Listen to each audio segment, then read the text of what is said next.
Eva Yoss, bonjour. Bonjour monsieur. Vous êtes directrice adjointe de Dimension, l'une des filiales de la Banque cantonale de Genève. Pourquoi est-ce qu'il faut faire, selon vous, une évaluation de son entreprise familiale et comment est-ce qu'on évalue le juste prix de son affaire? Les entrepreneurs se font une idée de la valeur qui intègre beaucoup de paramètres émotionnels. Nous, on recommande toujours de faire une évaluation simplement pour se mettre un peu dans la peau d'un acheteur. Un acheteur, lui, il va l'aborder de manière beaucoup plus rationnelle, sans justement connaître tous ces facteurs un petit peu plus émotionnels. Ça facilite par la suite les discussions entre l'acheteur et le vendeur si on comprend un peu le raisonnement que l'autre partie peut avoir. Pourquoi faut-il faire une évaluation de son entreprise familiale? On a demandé à différents actionnaires quelle était la valeur qu'eux, ils estimaient et qu'ils attribuaient à leurs actions. Et en fait, vous vous rendez compte qu'en fonction des personnes, les valeurs, elles sont très très différentes. Il y a certains qui voient une valeur très très haute, il y en a d'autres qui voient une valeur très basse, et puis il y en a qui n'arrivent pas du tout à estimer. Donc c'est très personnel, et de rationaliser un peu ça, de rendre ça concret, simplement en appliquant des choses qu'on voit dans le marché, des raisonnements de financiers qui seront aussi par la suite les raisonnements que les banques peuvent avoir pour vous accorder un prêt pour financer. Ça vaut la peine. Et comment est-ce qu'on évalue le juste prix de son affaire?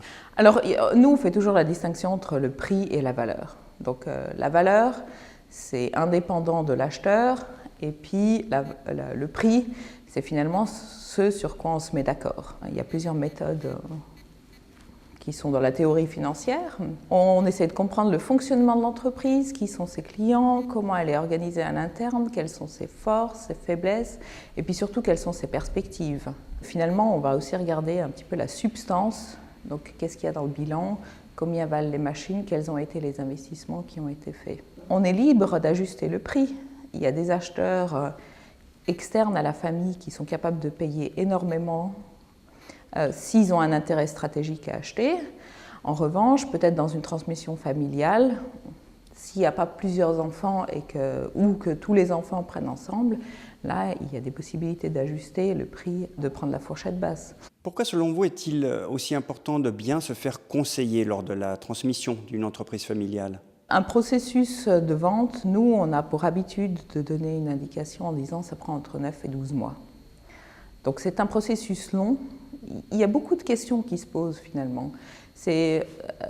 Avant d'envisager la succession au sein de la famille, ça vaut peut-être quand même la peine de regarder les autres alternatives, de voir qu'est-ce qu'un acheteur externe pourrait apporter, de voir s'il y a des cadres qui peut-être pourraient être intéressés et pour le bien de l'entreprise, est-ce qu'eux, ils ne devraient pas aussi être intéressés à la transaction? Il y a beaucoup de questions qui se posent sur comment commencer les discussions avec un acheteur. Quelles informations lui transmettre, comment gérer la confidentialité. Donc un accompagnement, là, ça permet de bénéficier de l'expérience d'un professionnel.